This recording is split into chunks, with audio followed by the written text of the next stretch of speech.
क्या आप जानते हैं यूसीसी यानी यूनिफॉर्म सिविल कोड क्या है? ऐसा क्या है इस बिल में जिसने पूरे देश में खलबली सी मचाकर रख दी है? क्यों ज्यादातर लोग इस बिल का समर्थन कर रहे हैं जबकि कुछ लोग भारी विरोध कर रहे हैं और कुछ लोग तो इस बिल को धर्म से जोड़कर भी देख रहे हैं। तो चलिए सबसे पहले हम जान लेते हैं यूनिफॉर्म सिविल कोड क्या है। यूनिफॉर्म सिविल कोड का मतलब होता है सामान्य नागरिक संहिता, यानी कि एक देश एक कानून। आपको शायद नहीं पता होगा कि हमारे देश भारत में संविधान होने के बाद भी बहुत से कानून ऐसे हैं जो कि धर्म के आधार पर अलग अलग बने हैं, यानी कि अलग अलग धर्म के मानने वालों के लिए अलग अलग कानून हैं। जबकि यूनिफॉर्म सिविल कोड सभी धर्म के मानने वालों को समान अधिकार देता है। तो चलिए जानते हैं यूनिफॉर्म सिविल कोड लागू होने से देश के लोगों पर क्या प्रभाव पड़ सकता है। नंबर 1, शादी। हिंदू मैरिज एक्ट के अनुसार कोई भी हिंदू सिर्फ एक ही शादी कर सकता है और वह तब तक दूसरी शादी नहीं कर सकता जब तक वह पहली पत्नी को तलाक नहीं दे देता। वहीं मुस्लिम पर्सनल लॉ के अनुसार एक मुसलमान 3 या उससे अधिक शादी कर सकता है और इसके लिए एक मुस्लिम को मौजूदा पत्नी को तलाक देने की भी आवश्यकता नहीं होती। तो आप यहाँ साफ साफ देख सकते हैं एक देश है लेकिन अलग अलग धर्म के लिए कानून भी अलग अलग हैं।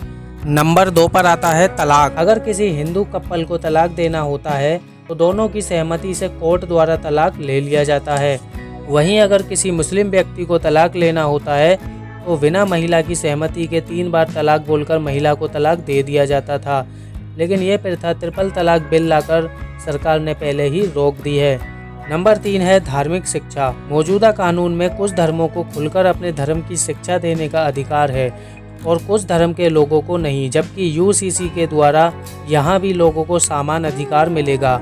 और भी ऐसे बहुत से मौजूदा कानून हैं जो कि धर्म और संस्कृति के आधार पर अलग अलग हैं, जो कि यूनिफॉर्म सिविल कोड के लागू होने के बाद एक देश एक कानून में बदल जाएंगे। अब जान लेते हैं यूनिफॉर्म सिविल कोड से देश में और क्या क्या बदलाव आ सकते हैं। नंबर 1, शादी की उम्र।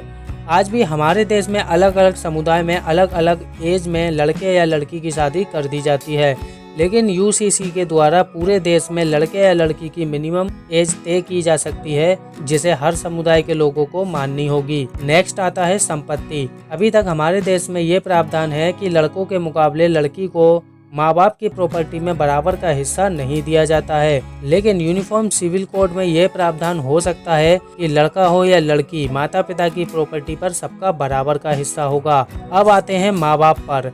अब यहाँ बेटा और बेटी को तो बराबर का हिस्सा मिल गया, लेकिन अब बूढ़े माँ बाप का क्या होगा जो कि प्रॉपर्टी के पहले हकदार हैं। अगर बेटे और बेटियों को बराबर का हिस्सा बांट दिया जाए तो क्या सबूत है कि बूढ़े माँ बाप की जिंदगी सुकून से कट पाएगी? तो इस विषय में भी यूनिफॉर्म सिविल कोड के द्वारा बूढ़े माँ बाप को कुछ विशेष अधिकार मिल सकते हैं।